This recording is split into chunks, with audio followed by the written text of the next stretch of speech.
Bonjour à tous. Je vais aujourd'hui vous présenter mon sujet, inclure la neurodiversité dans la tech.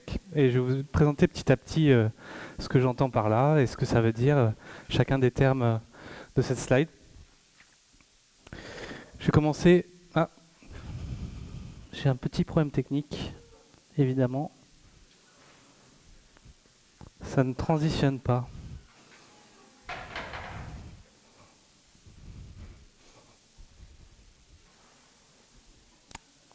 C'est un problème technique, évidemment.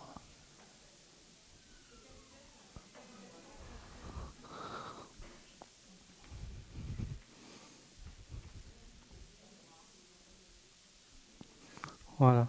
Alors je vous préviens d'entrée de jeu, ça ne durera pas les 50 minutes. J'ai prévu un temps très large pour les questions et les réponses. J'espère, s'il y en a. Cette adresse n'est pas... Ok, j'ai un peu trop effacé d'adresse. Attendez. Non, ouais, le port est pas bon. Faut que je retrouve un pointeur. Merci. Voilà. Là. Voilà.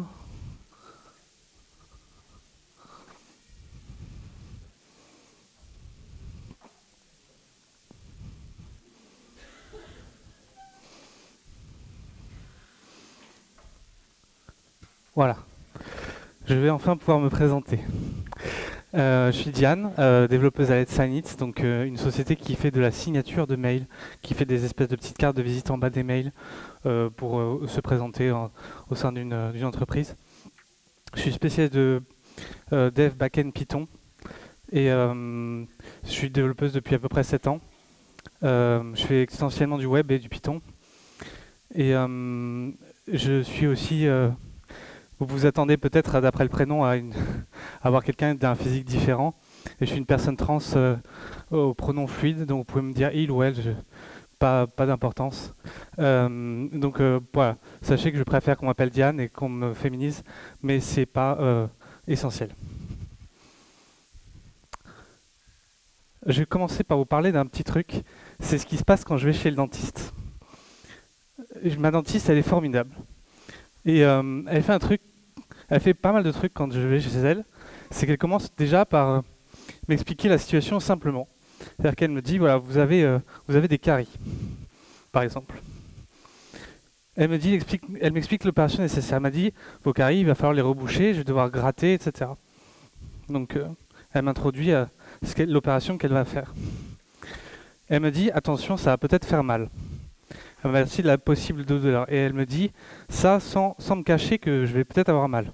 Elle me dit pas, tout va bien se passer, rassurez-vous, etc. Donc elle m'avertit d'une douleur.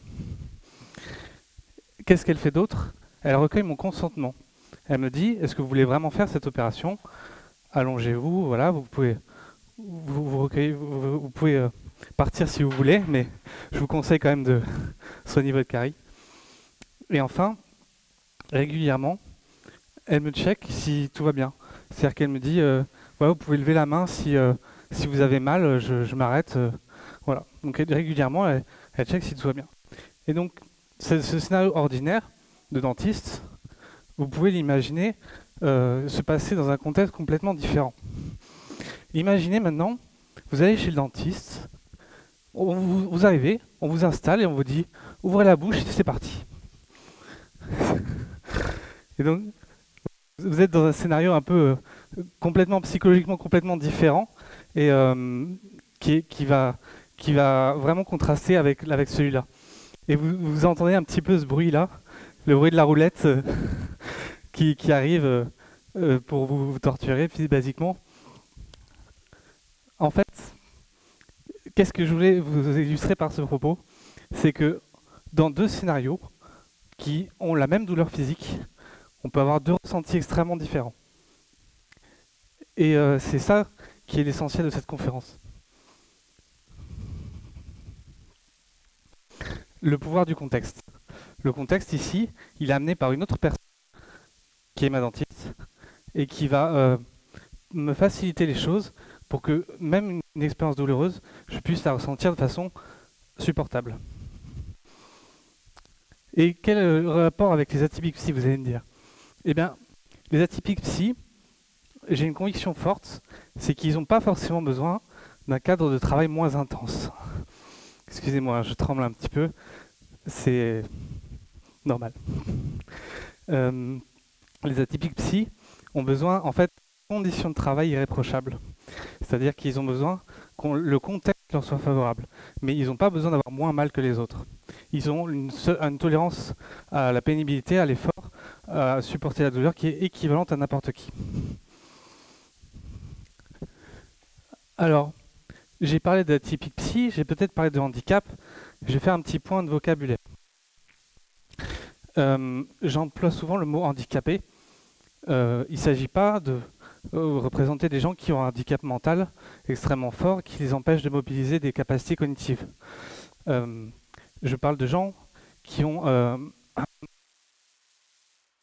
moins, c'est bon, qui ont en général de quoi être efficaces au travail, mais qui n'ont pas forcément les capacités d'être efficaces tout le temps. Et donc, ils ont des handicaps qui ont dit psychiques et non pas mentaux, c'est-à-dire qu'ils ont la capacité de faire, mais ils n'ont pas forcément la capacité de mobiliser toute leur capacité en même temps. Ils savent faire, mais pas tout le temps. Donc, c'est des différences un peu subtiles autour du handicap, mais je parle aussi d'atypie psy, et je parle aussi de maladies. Par exemple, on parle de TDAH, de bipolarité, ce sont des diagnostics médicaux. Et j'aime pas trop parler de maladie parce que on n'est pas on n'est pas en médecine, on parle pas de personnes dont on cherche à pathologiser l'existence. On cherche essentiellement à les reconnaître en tant que personnes différentes et en tant que entités qui ont simplement une difficulté par rapport à l'accès au travail. Donc voilà, c'est un petit point un peu long, mais qui j'estimais nécessaire par rapport à... Hop. Pardon, j'ai... Slide. Voilà. Donc je vais vous présenter différents témoignages qui m'ont été faits de personnes qui sont, je dirais, en handicap psy, mais que vous pouvez dire en atypie psy ou... Voilà. Je vous présenterai brièvement leur diagnostic, sans rentrer dans les détails, mais vraiment... en se concentrant sur le ressenti et leur vécu. Donc je vais vous parler premièrement d'Amine, qui n'est pas un vrai prénom, c'est un pseudonyme de quelqu'un que j'ai interviewé. Amine, quand il était... Alors les témoignages que je vous présente sont un peu simplifiés, hein, et j'ai toujours envie d'être le plus fidèle possible à ce qu'ils ont vraiment vécu, mais pour le besoin de la conférence, ça va être un peu raccourci et simplifié. Amine a été embauché, il a une suspicion de TDAH.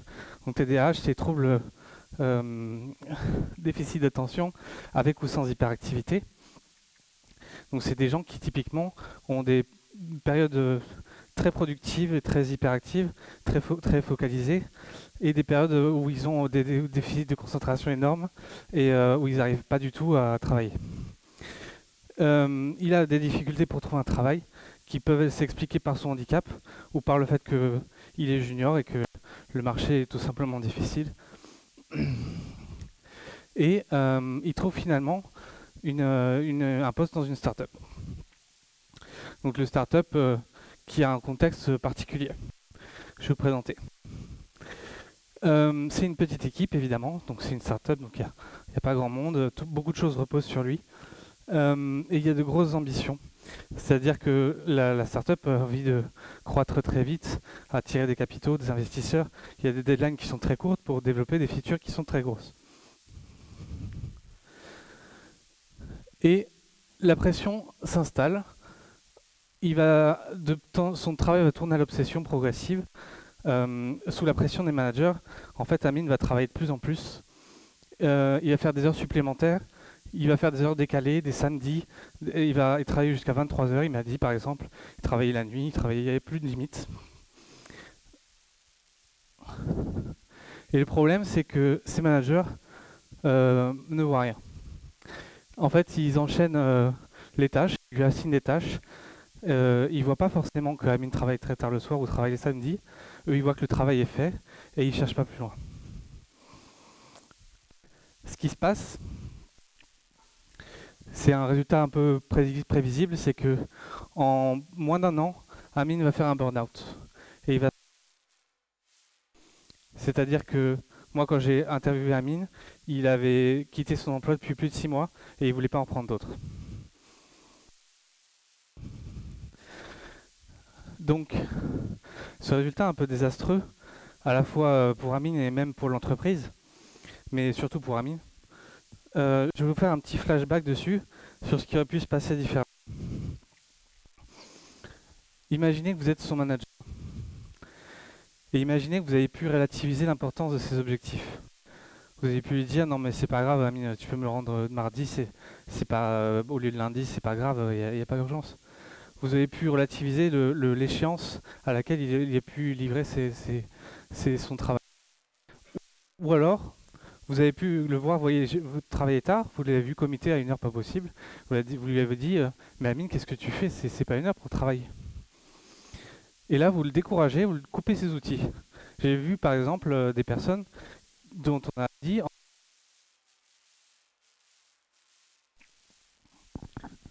c'est bon là, ouais, qui proposaient de travailler à leurs employeurs et leurs employeurs leur ont dit non, si tu fais ça, on te coupe tes accès.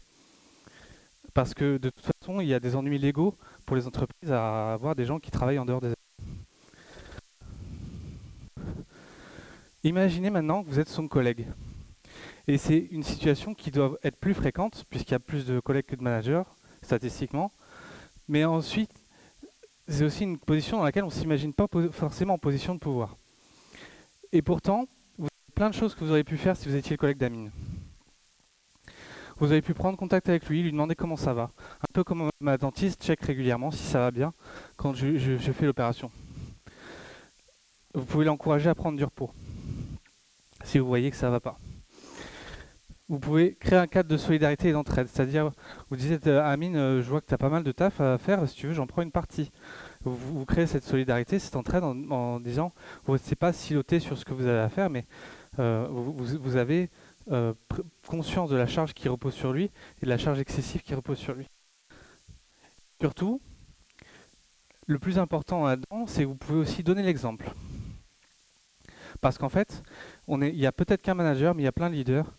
Et l'important dans ce genre de circonstances, c'est de montrer qu'en fait, on peut travailler à un rythme soutenable et être acceptable par l'entreprise.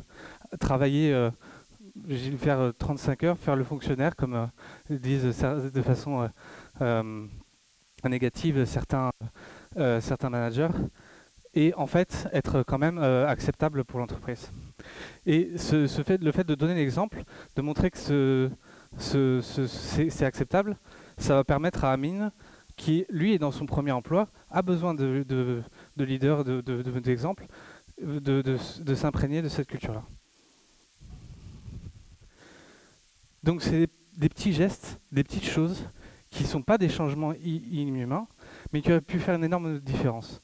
Et la différence pour Amine, c'est la différence entre une carrière qu'il a dû interrompre, voire rater, voire même se reconvertir, et une carrière qu'il aurait pu avoir et qui aurait pu être source d'épanouissement pour lui.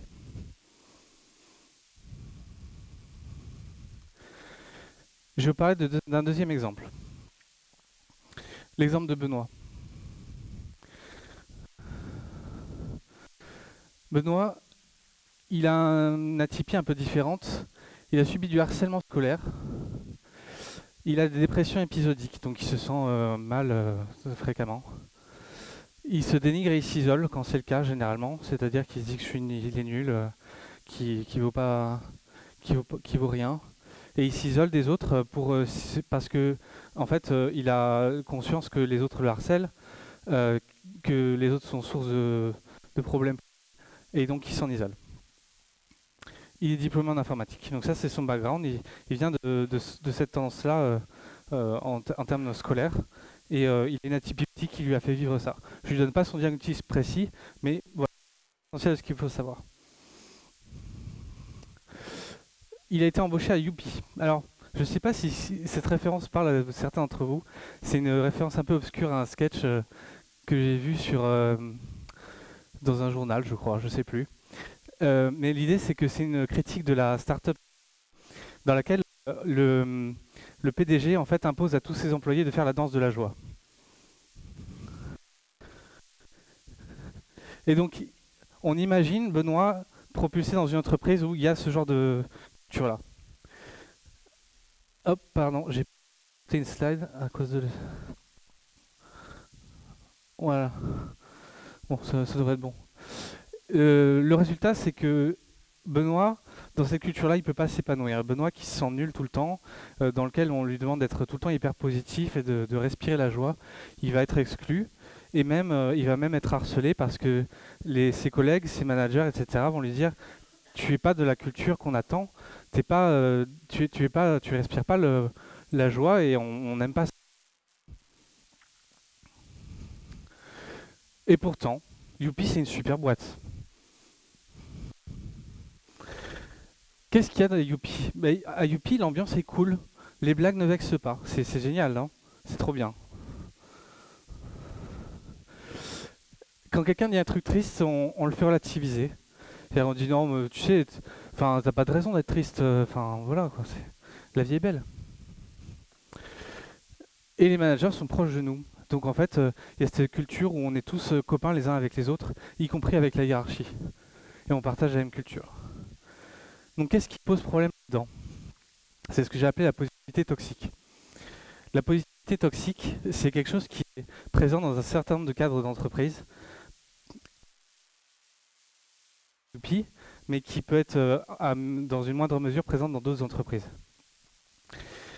Alors pourquoi toxique? Parce que ça paraît un oxymore de dire que quelque chose de positif peut être toxique. Pourquoi on en vient là? En fait, le problème de la positivité toxique, c'est le déni des émotions négatives. C'est-à-dire que dans une positivité, être en colère, être triste, être anxieux, c'est négatif et c'est vécu comme quelque chose à éliminer. Et on a aussi un entre-soi positiviste qui est manifeste, qui est de dire que les personnes qui sont positives vont rester entre elles et continuer à cultiver cette culture. Exclure les personnes qui, justement, manifestent des émotions négatives. Et comment on lutte contre ça? Parce que vous êtes peut-être dans un cadre de positivité toxique au travail. Alors je me suis dit, pourquoi pas vous dire comment on lutte contre ça? Eh bien, moi j'ai trouvé dans mon expérience une façon très efficace de lutter contre ça, c'est d'exprimer de la compassion. Parce qu'en fait, la compassion, c'est pas quelque chose qu'on peut vous reprocher, c'est quelque chose que vous pouvez tous et toutes faire. Vous pouvez dire, je suis compatible pour telle personne et telle situation. Et en fait, en faisant ça, il y a plein de choses que ça ouvre. C'est que déjà, vous reconnaissez les émotions négatives qui peuvent émaner des autres, mais en plus, vous les encouragez à les verbaliser. Et ça permet de cultiver une culture d'écoute et de compréhension. Le harcèlement qu'on a vu, qui est résultant là ici de la positivité toxique, mais qui pourrait être d'un autre contexte d'entreprise, il est généralement, c'est quelque chose d'assez complexe que je vais pas avoir l'ambition de résumer, mais il y a un facteur qui est assez commun dans l'isolement et dans le, pardon, j'ai spoilé, dans la façon dont les harceleurs opèrent, c'est qu'ils isolent leurs victimes pour garantir leur impunité. Et en fait, quand on rompt l'isolement des victimes, on ne permet plus aux harceleurs d'être impunis.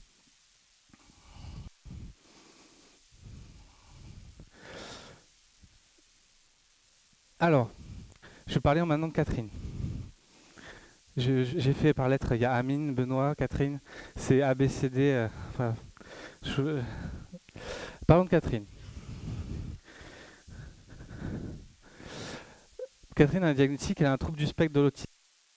Quelque chose que je connais bien, alors j'imagine que c'est de plus en plus connu, mais je ne sais pas à quel degré vous connaissez ça. Donc je vous ai détaillé un peu les handicaps que pouvait avoir Catherine au travail. En fait, Catherine, ce qu'elle m'a remonté, c'est qu'elle a énormément de sources de fatigue, du bruit, ambiant, qu'elle ressent de façon beaucoup plus forte que les autres.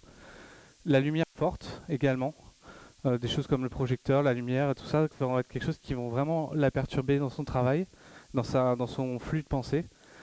Et les interruptions verbales. Catherine a horreur d'être dérangée pour une blague ou d'être dérangée tout court.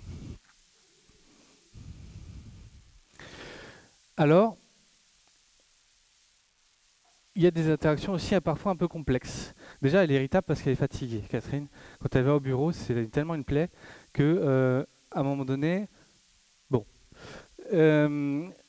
Et il y a autre chose qui est un peu spécifique à l'autisme, c'est le problème de compréhension des normes sociales. Donc, de temps en temps, en fait, les personnes autistes ont du mal à comprendre quelles sont les attentes de telle ou telle situation. Et les codes sociaux qui peuvent être innés pour la plupart des gens sont plus difficiles à comprendre et à intégrer pour eux. Elles et eux.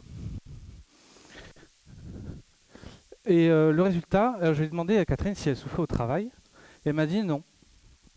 Elle a dit non parce que j'ai des aménagements. Alors je dis ah, quels aménagements? Les aménagements en question, elle a permis à ses collègues elle a la priorité de l'écrit pour les sujets complexes. C'est-à-dire que quand un sujet est complexe, elle demande à ce qu'on n'appelle pas directement pour en discuter. On prévoit des écrits, on la pensée et on fait d'abord des écrits. Elle a le droit à un aménagement de télétravail, la reconnaissance de son handicap au point de vue médecine du travail lui donne droit de demander à son employeur de télétravailler plus que le reste des employés. Et ça, c'est vraiment important pour elle parce que ça lui permet de choisir ses interactions et pas les subir, notamment les fameuses interruptions verbales. Et une dernière chose qu'elle m'a remontée, c'est qu'elle avait pu, même du fait qu'elle est autiste et outé, enfin outé, vous m'avez compris, qu'elle est que sur son lieu de travail, les personnes savent qu'elle est autiste, elle a pu permettre de créer une compréhension autour de sa maladie, et notamment une gestuelle codifiée. Donc ce qui est la gestuelle codifiée, c'est que son manager, en fait, va lui, de temps en temps, quand elle fait un hors-sujet, va lui dire des gestes de ce type-là, et en fait, sans avoir besoin d'interaction verbale, elle va comprendre qu'elle est hors-sujet, et elle va s'interrompre assez vite. C'est elle qui me l'a remonté, je vous promets, c'est authentique. Donc, et ces aménagements lui ont permis d'avoir de ne pas souffrir au travail. Et c'est des petits aménagements à nouveau. Hein.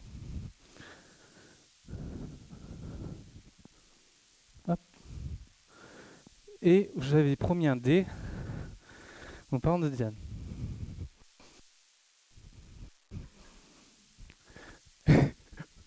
J'entends qu'il rigole au fond, c'est pas bien. Enfin si, bon bref.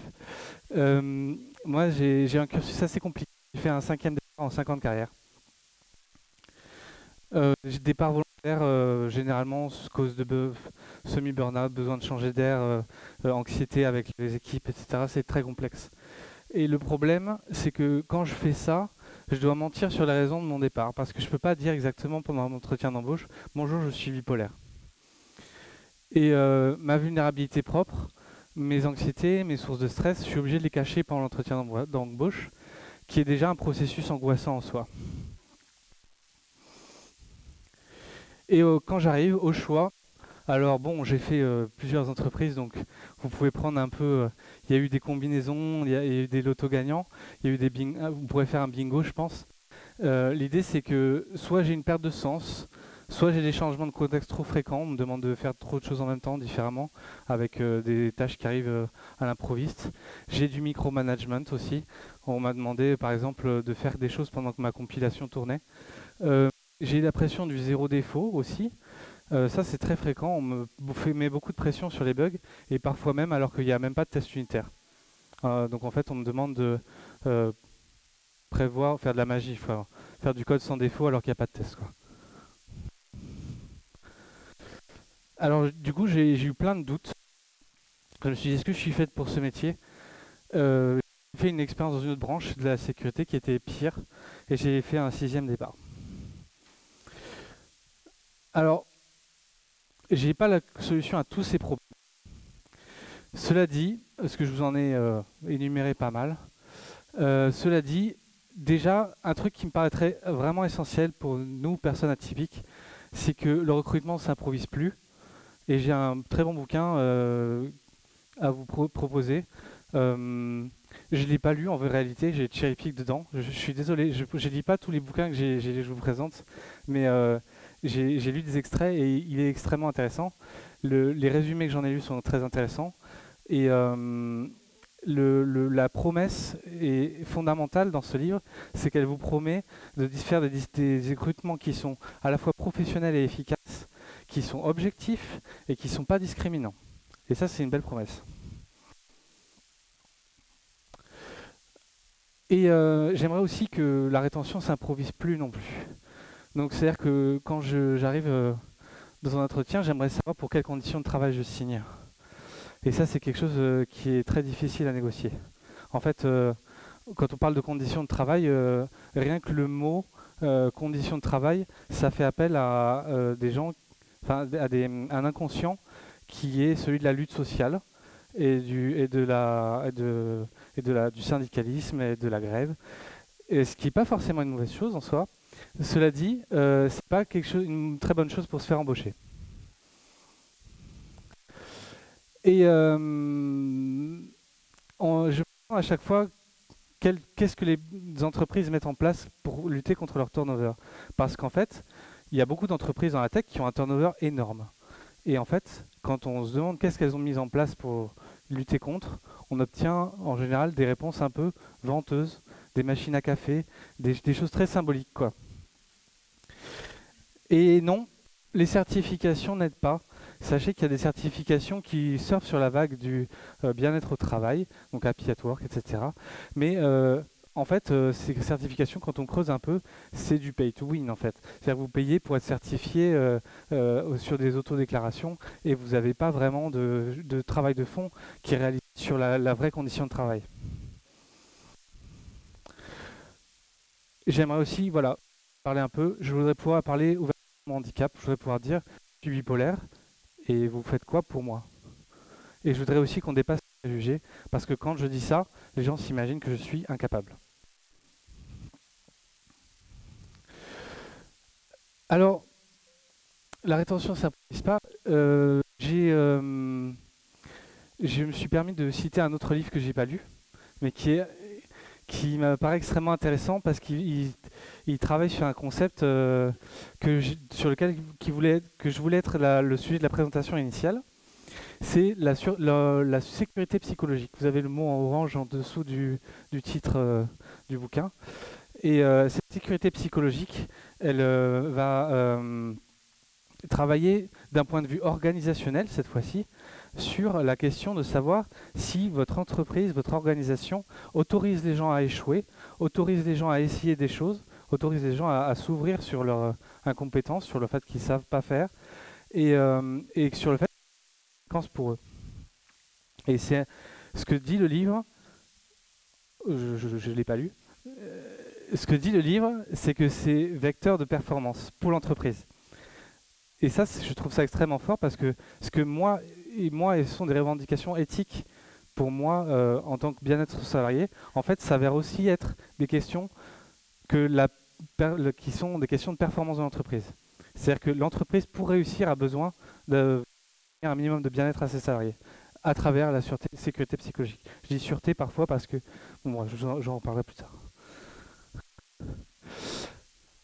Et j'aimerais aussi plus d'aménagements comme ceux proposés à Amine, Benoît, Catherine. Je pense que ça va de soi. Beaucoup d'aménagements que je présente ici paraissent attractifs, même pour des gens qui sont neurotypiques. Et on me les mette en avant, qu'on les vende plus et qu'on me dise c'est pour ça que tu viens en fait. Et j'aurais été dit oui, c'est pour ça que je viens. Alors je vous ai fait la petite architecture hexagonale, petite référence bien geek à l'architecture hexagonale bien sûr, version santé mentale au travail. Donc ici, j'ai repris les 6 raisons de... Alors à l'inverse, hein, c'est des raisons de burn-out qui sont levées par l'IN, qui est l'Institut de recherche et de sécurité, qui est en fait, en gros, un institut normatif pour la médecine du travail. C'est-à-dire que la médecine du travail se base sur les travaux de l'INRS pour donner des recommandations aux employeurs sur les burn-out des employés. Et en fait, les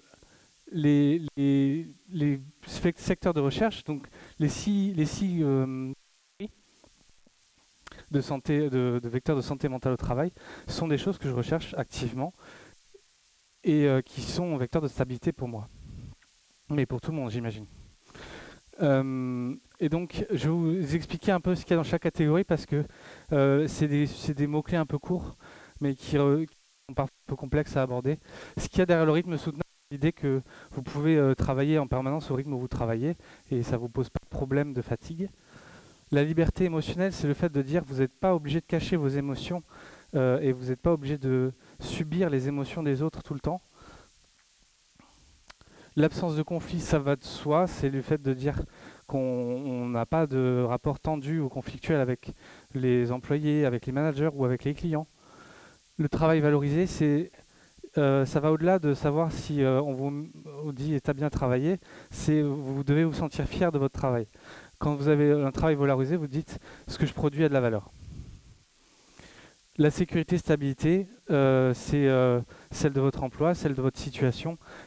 On l'a vu à travers la sûreté psychologique, c'est une condition extrêmement importante pour que les gens puissent se sentir autorisés à dire ce qu'ils ont sur le cœur. Et enfin, l'autonomie, indispensable. Une forte autonomie est vecteur de santé mentale. Et vous avez la source en QR code en bas, l'INRS, comme quoi je raconte vraiment pas n'importe quoi. Alors, je vais bientôt conclure. Ce que je voulais vous dire à travers cette présentation, à travers toutes ces expositions de pistes, de faits et de témoignages, c'est que le handicap n'est pas seulement visible. On imagine le handicapé, c'est souvent pictographié comme une personne en fauteuil roulant, ce qui est une représentation très très trompeuse. En fait, la plupart des handicaps sont invisibles. Et le handicap psy particulièrement est complètement invisible, même de ceux qui le portent parfois. Et il faut anticiper sa présence chez toutes et tous. C'est-à-dire que vous ne pouvez plus aujourd'hui faire une entreprise en disant que vous ne vous souciez pas du bien-être de salariés, ça me paraît complètement anachronique. Et j'ai voulu conclure sur cette phrase. Arrêtez de participer à la souffrance de vos collègues, parce que finalement, on s'aperçoit qu'on a tous une responsabilité, toutes et tous une responsabilité auprès de nos collègues, auprès de nos employés quand on est manager, auprès de même notre hiérarchie de laquelle on peut se préoccuper également, et qu'il faut vraiment commencer à jouer ce rôle bienveillant, dans le sens pas galvaudé du terme, mais dans le sens de bienveillant en termes de santé, le soin apporté à ses collègues et à son entourage. Vous avez, si vous voulez, quelques petites slides de fin.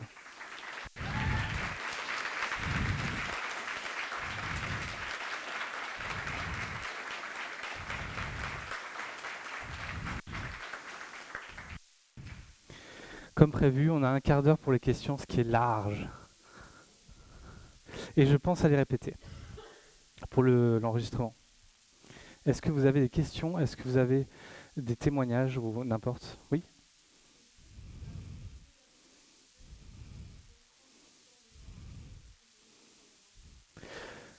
Alors, la question, comment est-ce que je dis qu'il y a 30% des personnes dans la tech qui sont neurodivergents? Alors, je ne connaissais pas ce chiffre pour commencer, mais si je devais l'expliquer alors que je ne le connais pas, je dirais que, en fait, il y a une promesse dans l'emploi, dans la façon dont on le vend aux étudiants ou étudiantes qui vont poursuivre cette filière, c'est qu'elles vont se soucier de quelque chose de très mathématique, de très technique, et pas avoir d'interaction sociale. Et ça, je pense que c'est pour certains types de profils atypiques une promesse qui est intéressante. Euh, Qu'est-ce qu'il y a d'autre? Il y a, euh, il y a une autre raison. Une autre raison, c'est que les personnes anxieuses sont souvent amenées à faire des plus hauts diplômes, à passer de plus hauts diplômes. Les personnes anxieuses se sentent pas forcément suffisantes pour démarrer post-bac sur le marché du travail et se disent je vais faire des études parce qu'il faut que je complète mon panel de compétences et vont se retrouver dans des études supérieures de haute qualification comme l'informatique. Et donc c'est aussi une raison qui va les amener ici. Voilà, ce seraient mes pistes. Il y en a peut-être d'autres, mais voilà. Non.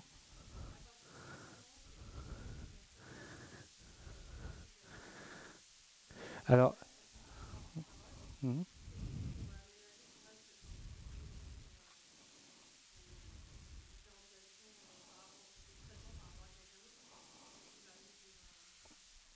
Alors là, je vais répéter du coup. À quel moment alors, il y a deux questions dans la question. À quel moment, c'est pas de souci, hein. À quel moment on considère qu'une personne est atypique dans le cadre où on voudrait poser un traitement différencié pour cette personne-là? Alors, j'ai envie de dire, il n'y a pas vraiment de réponse à ça, parce que si vous regardez le point de vue médical, évidemment, on va souvent attendre un diagnostic psychiatrique pour savoir si vous avez droit ou pas aux jours de télétravail. Ce sont des considérations administratives. Moi, j'ai envie de dire que on peut quand même dépasser largement ça. Moi, je suis bipolaire, je dis à tout le monde que je suis bipolaire, et en fait, je vous rassure, je suis bipolaire et je suis suivi par un psychiatre. Le truc, c'est que j'ai jamais fait reconnaître mon handicap par la MDPH, par exemple. Donc j'ai pas de reconnaissance qualité travailleur handicapé, mais quand même, je m'estime légitime. Je pense que c'est là où je dirais chaque personne peut se demander, s'estimer légitime pour demander des aménagements qui soient raisonnables. Après, c'est extrêmement flou comme réponse, je sais, mais il y a pas de, je pense qu'il n'y a pas plus à chercher que ça. Ouais. Question difficile. C'est pas que la question, c'est pas forcément de réponse. Alors, parce que justement, en fait, on est tous uniques, on a tous des particularités, même psy. On disait il y a 30% d'atypie psy dans la tech, donc ça fait. Et en fait, même dans les atypies psy, il y a un spectre très différent de forme, de gravité, etc., qui vont demander des adaptations toujours à l'emporte-pièce. Il n'y a pas de, il n'y a pas de tampon. Vous êtes atypique, vous avez droit à ça. Voilà, pour moi. Et c'est ma. Oui,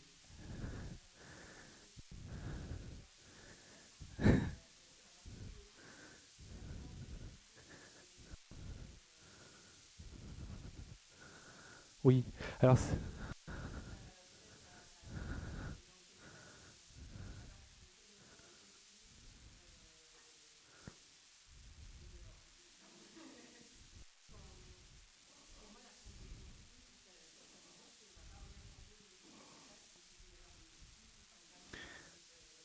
oui.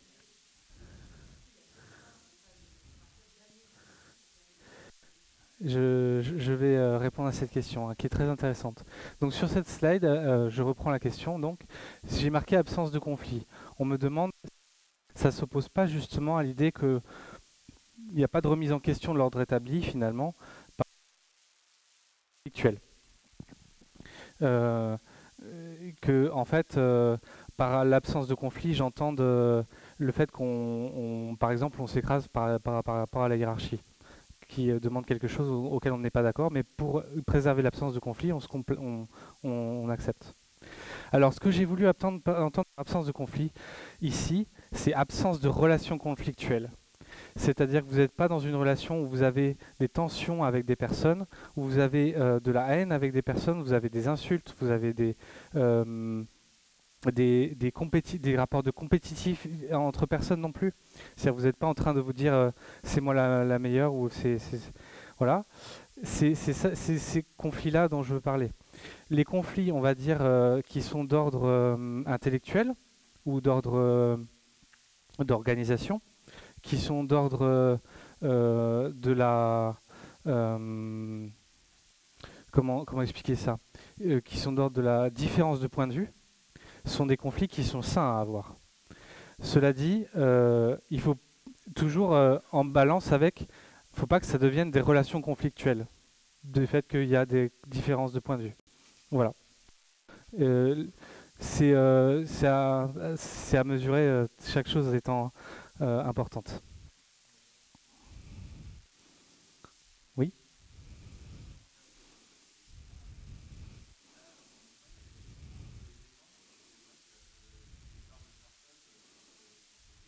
Mhm.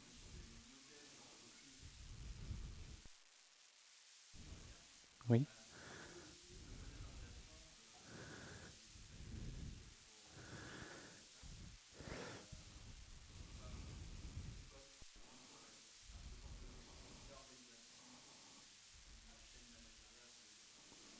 Alors la question c'est, est-ce qu'il y a des organisations qui structurellement sont plus accueillantes pour en atypipsie?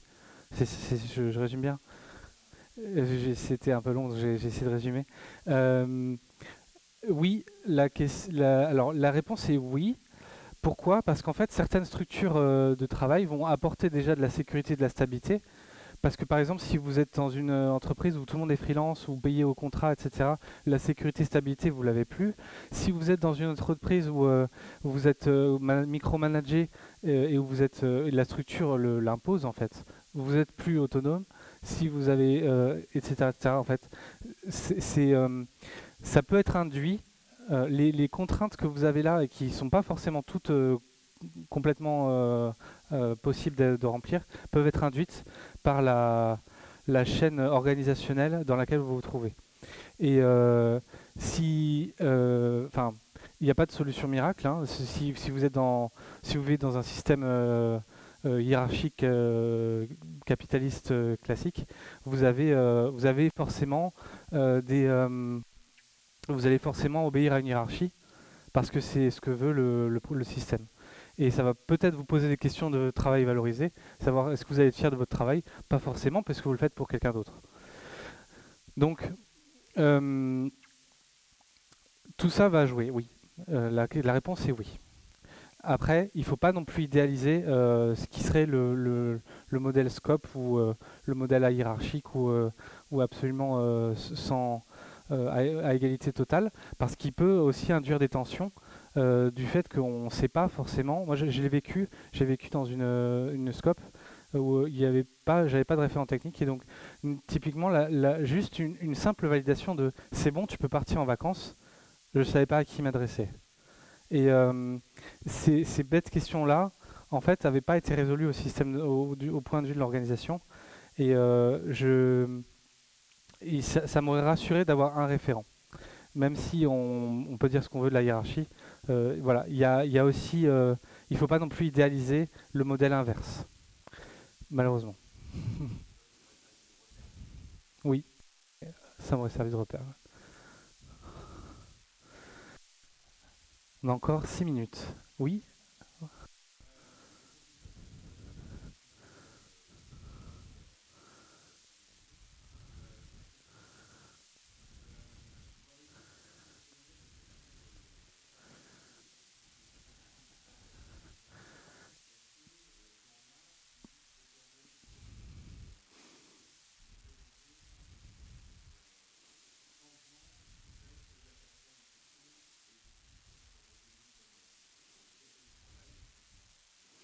Alors, je vais demander. Oui. Oui, je vais répéter la question. Donc, est-ce que le fait que la personne soit reconnue handicapée a pu créer des changements dans l'entreprise dans un sens ou dans l'autre, de façon positive ou négative? Alors, la réponse est oui. Déjà, on le voit pour Catherine. Catherine, si elle n'avait pas été diagnostiquée autiste et si elle n'avait pas pu dire à son entreprise je suis autiste, on n'aurait pas pu lui donner plus de télétravail, elle n'aurait pas pu négocier la gestuelle codifiée avec son manager qui lui permet de savoir quand elle est hors sujet, etc. etc. En fait, il n'y a pas d'aménagement possible quand il n'y a pas d'ATP reconnu, on en parlait, reconnu ou reconnu par soi, j'entends, hein, reconnu, je me reconnais atypique et j'en parle. Donc à partir de ce moment-là, généralement, moi les échos que j'ai, c'est que être dans une entreprise... Ah, les petits... Ok. Être dans une entreprise qui accepte la TPI, qui la reconnaît, c'est généralement un grand pas en avant vers un quotidien plus acceptable. Et que les cas qui sont redoutés de dire je me dis et on me discrimine pour cette raison-là sont plus rares. Mais ça, c'est vrai dans l'entreprise, c'est moins vrai à l'embauche. Je le dis. Hein. À l'embauche, il y a encore beaucoup de discrimination.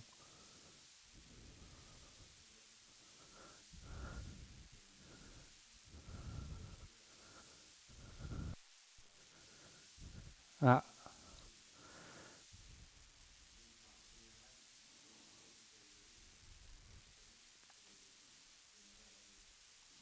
oui. Donc pour répéter ce que tu as dit, tu as eu un ami qui a eu du mal à retrouver après avoir déclaré qu'il était bipolaire, c'est ça? Et c'est plutôt quelque chose de global et général et non pas un cas isolé. Je dirais que oui, c'est plutôt global et général.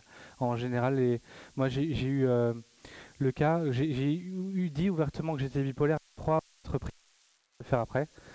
Euh, et une fois, il y a quelqu'un, un recruteur, qui m'a. Recruteur, je sais plus s'il était dans l'entreprise ou s'il était tierce partie, qui m'a appelé au téléphone pour me dire c'est pas possible, on peut pas te garantir un niveau de stress modéré. Nous, à 23 heures, il y a encore des gens qui travaillent. Enfin voilà. Ce qui, moi, n'a jamais été le cas dans aucune des entreprises auxquelles j'ai travaillé. Donc je pense qu'il m'a mené en bateau de bout en bout. Mais voilà, c'est de la discrimination là ouverte qui est sur mon cas.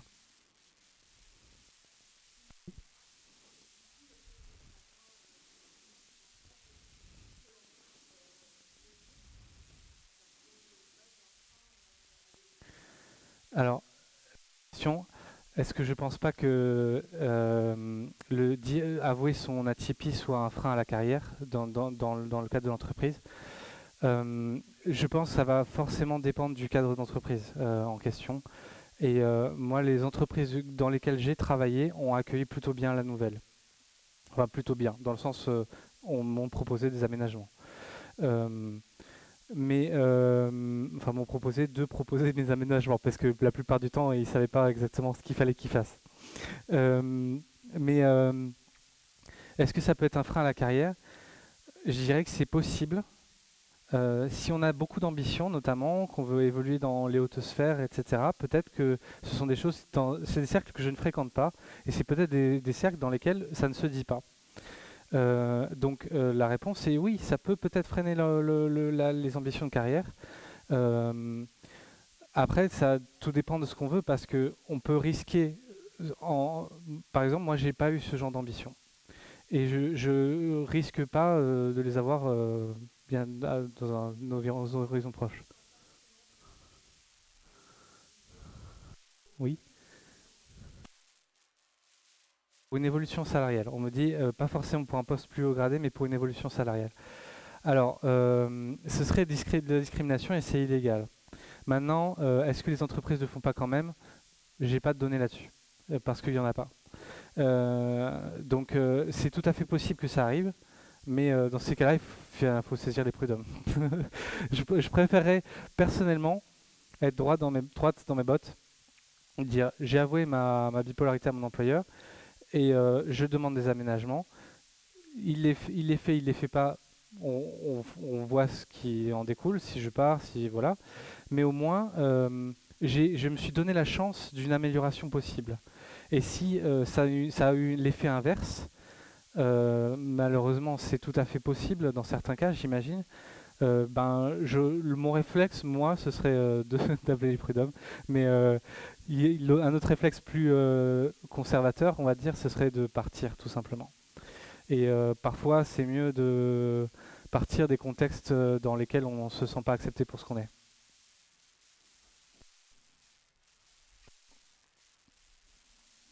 Ah, derrière, oui.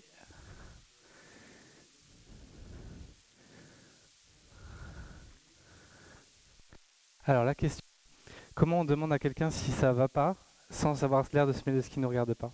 C'est une question intéressante. Alors déjà, euh, en fait, on pose tous la question ça va et tout le monde répond oui oui parce que personne n'a envie de se lancer dans une conversation longue et complexe ou raconter sa vie privée, etc. Donc il y a plusieurs volets à ça. Je vais reprendre ce que j'avais dit sur le fait de montrer l'exemple. En fait, pour pouvoir montrer que pour qu'une personne se sente autorisée à vous dire que ça ne va pas, il faut que vous ayez pu, vous, en tant que personne, déjà répondu non à cette question et pouvoir dire moi j'ai déjà répondu non et enfin tu peux me dire non, c'est pas un problème. La deuxième condition, c'est que vous ayez le temps d'écouter un non. C'est-à-dire que si vous demandez ça va entre le fromage et le dessert ou juste comme ça sans avoir le temps d'écouter en daily où tout le monde écoute sans avoir le temps d'écouter la réponse, vous n'allez pas pouvoir avoir une confession parce que le contexte s'y prête pas. Donc il y a plusieurs choses à voir. C'est le contexte qu'il faut amener de façon la plus sécurisante possible pour que la personne se sente autorisée de dire que ça va pas. Parfois, ce que je fais souvent, j'ai dit à un de mes collègues il y a récemment qui a eu un conflit avec un autre de mes collègues. J'ai dit, je lui ai demandé si ça allait parce que forcément il y a eu conflit, il y a eu une violence et moi ça me touche de voir mes collègues dans cette situation-là. Donc ce que j'ai fait, c'est que j'ai énoncé une raison pour laquelle ça allait pas. J'ai dit, j'ai vu que tu t'étais engueulé avec telle personne, est-ce que ça va? Et en fait, le fait d'avoir donné cette porte ouverte, j'ai ouvert la porte en te disant, si tu veux me dire non, que ça va pas, c'est ok en fait. Je sais pourquoi et voilà. Et c'est ça qui, je pense, c'est important. C'est de réussir, et effectivement, c'est pas toujours facile d'ouvrir la porte à un non en fait. À un non, ça va pas. Voilà. Ouais. On va s'arrêter là. Merci.